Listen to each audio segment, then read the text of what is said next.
മായി മസ്ജിദുർ റായ, മസ്ജിദുൽ ഷജറ, ഈ രണ്ട് പള്ളിയാണത്. മസ്ജിദുർ റായ എന്ന് പറയുന്നത് ഈ കാണുന്ന പള്ളിയാണ്. പ്രവാചകൻ സല്ലല്ലാഹു അലൈഹി വസല്ലം തങ്ങള് മക്ക ഫത്ഹിന് വേണ്ടി കടന്നു വന്നപ്പോൾ മക്കാരെ വെല്ലുവിളിച്ചുകൊണ്ട് ഞങ്ങളിതാ മക്ക വിജയിക്കാൻ പോവാണ്, ആരെങ്കിലും ഏറ്റുമുട്ടാനുണ്ടെങ്കിൽ റെഡി ആയിക്കോളി എന്ന് പറഞ്ഞിട്ട് കൊടി നാട്ടാൻ പറഞ്ഞ് വിജയത്തിന്റെ കൊടി നാട്ടിയ പ്രദേശമാണ് ഈ പള്ളി നിൽക്കുന്നത്. റായ എന്ന് പറഞ്ഞ കൊടി എന്നാണ് പേര്. പിൻകാലത്ത് അവിടെ എന്ത് ചെയ്താണ് മസ്ജിദുൽ റായ എന്ന് പറഞ്ഞിട്ട് ഒരു പള്ളി സ്ഥാപിച്ചതാണ്. മറ്റേത് മസ്ജിദുൽ ഷജറ, രണ്ട് മരങ്ങൾ ഉണ്ടായിരുന്നു അവിടെ. നമ്മൾ ഇനി പോകാൻ പോകുന്ന മസ്ജിദുൽ ജിന്നിന്റെ പരിസരത്ത് നിന്ന് പ്രവാചകന്റെ അടുക്കൽ വന്നിട്ട് ഒരു ജൂതനായ ആള് ചോദിച്ചു, നിങ്ങൾ പ്രവാചകനാണ് എന്നതിന് എന്താണ് തെളിവ്? അപ്പൊ റസൂലുള്ളാഹി ഞാൻ നോക്കുമ്പോൾ രണ്ട് മരം ഉണ്ട് അവിടെ മാടി വിളിച്ച് ആ മരങ്ങൾ റസൂലുള്ളാഹിന്റെ അടുത്ത് പോയി സലാം പറഞ്ഞ് അതേ രീതിയിൽ തിരിച്ചു വന്നു എന്നാണ് ഒരു ഹദീസ്. രണ്ടാമത്തെ അതിനെ കുറിച്ചുള്ള അഭിപ്രായം, പ്രവാചകന് പ്രാഥമിക കർമ്മത്തിന് വേണ്ടി നോക്കുമ്പോൾ ഒരു മറ കാണുന്നില്ല. അപ്പൊ ഇവിടെ രണ്ട് മരം ഉണ്ടായിരുന്നു, ആ മരങ്ങളെ മാടി വിളിച്ച് മരങ്ങൾ വന്നിട്ട് മറയായി നിന്നു. ആ കർമ്മം നിർവഹിച്ചതിന് ശേഷം മരം അങ്ങോട്ട് തിരിച്ചു പോയി. ഏതായിരുന്നാലും പ്രവാചകന്റെ ഒരു മൂജിതത്തിന് സാക്ഷ്യം വഹിച്ച രണ്ട് മരങ്ങൾ ഉണ്ടായിരുന്ന പ്രദേശമാണത്. പിൻകാലത്ത് അവിടെ ആ പള്ളി സ്ഥാപിച്ചിട്ട് മസ്ജിദ് ഷജറ എന്ന് പേരിട്ടതാണ്. പിന്നെ നമ്മൾ പോകുന്നത് ഈ ഇടവഴിയിലൂടെ പോയാലാണ് മഖ്ബറത്തു മോല എന്ന് പറയുന്ന ഖബർസ്ഥാനിലെത്തുക. ജന്നത്തുൽ മഹല്ലി എന്നൊക്കെ മലയാളികൾ അതിന് പറയാറുണ്ട്. അവിടെയാണ് ഖദീജ റളിയല്ലാഹു തആല അൻഹയെ മറവിട്ട് കിടക്കുന്നത്. പ്രവാചകന്റെ പല മക്കളും അതുപോലെ പ്രഗത്ഭരായ പലരും മറവിട്ട് കിടക്കുന്നത് അവിടെയാണ്. ഖദീജ റളിയല്ലാഹു തആല അൻഹ റസൂലുള്ളാഹി സ്വല്ലല്ലാഹു അലൈഹി വസല്ലം തങ്ങളുമൊക്കെ നടന്നിരുന്ന, അവർ താമസിച്ചിരുന്ന അവരുടെ ഗ്രാമമാണ് നമ്മൾ ഈ സഞ്ചരിക്കുന്നതൊക്കെ. ചെറിയ തോട്ടങ്ങളായിരുന്നു ഇവിടെ ഉണ്ടായിരുന്നത്.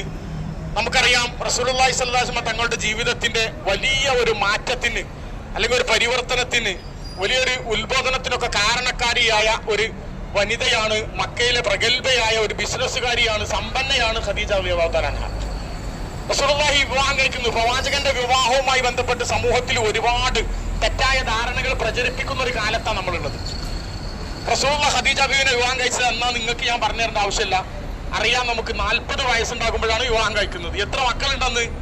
4 മക്കൾ ഖദീജ റളിയല്ലാഹു തആല അൻഹക്ക് ഉണ്ട്. 2 വിവാഹം നേരത്തെ കഴിയുകയും 2 വിവാഹത്തിലായിട്ട് 4 മക്കളുള്ള ഒരു ഖദീജ റളിയല്ലാഹു അൻഹയാണ് റസൂലുള്ളാഹി ആദ്യമായിട്ട് വിവാഹം കഴിക്കുന്നത്.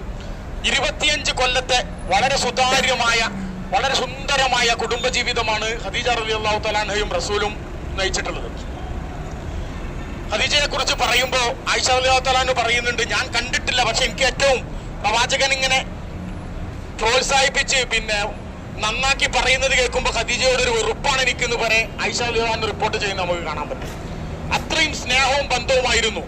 എന്തുകൊണ്ടാണ് ഖദീജ റളിയല്ലാഹു തആല അൻഹയുടെ 25 വർഷത്തെ പ്രവാചകനുമായിട്ടുള്ള ജീവിതത്തിൽ പ്രവാചകന് വല്ലാത്ത വിഷമമുണ്ടായി ഇവിടുന്ന് ഹിജ്റ പോകാനും തായിഫിലേക്ക് പോയി നോക്കാനൊക്കെ കാരണമായത് ഖദീജ റളിയല്ലാഹുവിന്റെ മരണമായിരുന്നു.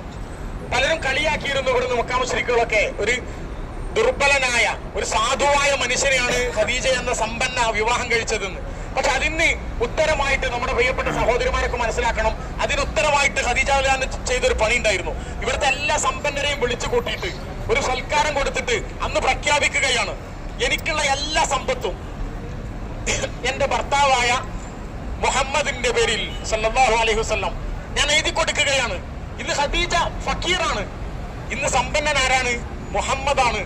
എന്റെ ഭർത്താവ് ഇന്ന് മുഹമ്മദ് സമ്പന്നനാണെന്ന് പറഞ്ഞ് എല്ലാം എഴുതി കൊടുത്ത ഒരു ചരിത്രമാണ് ഖദീജ റളിയല്ലാഹു തആല അൻഹയിൽ പറയാനുള്ളത്, അല്ലെങ്കിൽ അവരുടെ കുടുംബജീവിതത്തിൽ പറയാനുള്ളത്. 2, 10, 30, 40 കൊല്ലം മുമ്പ് നമ്മൾ കൊടുത്ത ഓരോ ചെറിയ സഹായത്തിന്റെ പേരിലും ഭർത്താക്കന്മാരെങ്ങനെ കുത്തിനോളിപ്പിക്കുന്ന ആളുകളാണ് പലപ്പോഴും നമ്മുടെ നാട്ടിൽ കാണാറുള്ളത്, ഭാര്യമാരെ. അവിടെയാണ് ഈ ചരിത്രം നമ്മൾ ശരിക്കും അയവിറക്കുന്നത്. സ്വന്തം മുതൽ മൊത്തം ഭർത്താവിന് കൊടുത്തിട്ട് രാജ്ഞിയാവുന്നത്. ഒരു ഭാര്യ എപ്പോഴും ഒരു ഭർത്താവിന്റെ രാജ്ഞിയായി ജീവിക്കണം എന്ന് പറയുമ്പോൾ ആ ഭർത്താവ് ആരായിരിക്കണം?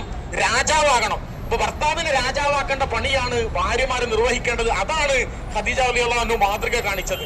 ഇരിക്കട്ടെ, മറ്റ് ഒരു പരാതി, പ്രവാചകൻ ചെറിയ ആയിഷ റളിയല്ലാഹു അൻഹ വിവാഹം കഴിച്ചു, 9ഓളം വിവാഹങ്ങൾ, 11ഓളം വിവാഹങ്ങൾ നടത്തി എന്നൊക്കെ പറയുന്ന ആരോപണങ്ങളാണ്. അതിലേക്ക് നമ്മൾ ഈ ചരിത്രമൊക്കെ പഠിച്ചു പോകുമ്പോൾ ചെറിയൊരു സൂചന ഉണ്ടാവുന്നത് നല്ലതാണ്.